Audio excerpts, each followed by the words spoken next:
Hi, I'm David Sweet. I'm one of the consultant neonatologists in Royal Maternity Hospital, and I'm also the first author of the European Guidelines for the Management of RDS.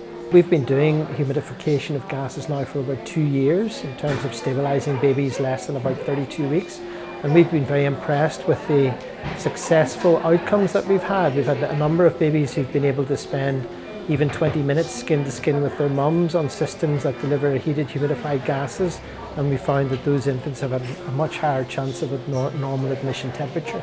There's been a couple of randomised controlled trials recently.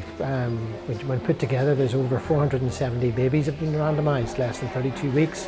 And these studies have shown us that if you are using heated humidified gases along with the usual things that we normally use for prevention of heat loss, you get an additional 36% reduction in the risk of admission hypothermia. That's a temperature less than 36.5.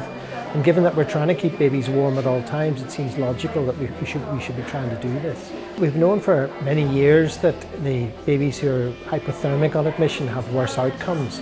What we don't know for definite is that if we try and increase their temperature at admission, whether that changes the outcome, because obviously babies that are sick already are going to have low temperatures.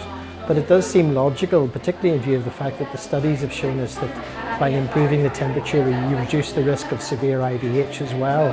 It seems like a sensible thing to try and do everything in your power to try and make sure babies stay warm at all times. When you're in the neonatal unit itself, the humidifiers are already set up and they're made for use over a long period of time.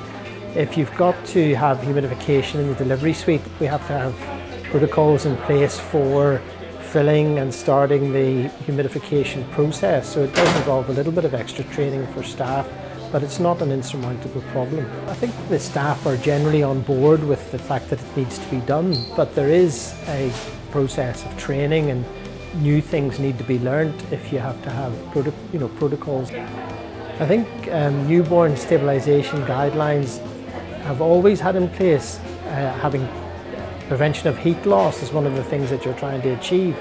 And traditionally we've always emphasised the need for being inside plastic bags under radiant warmers in order to prevent heat loss.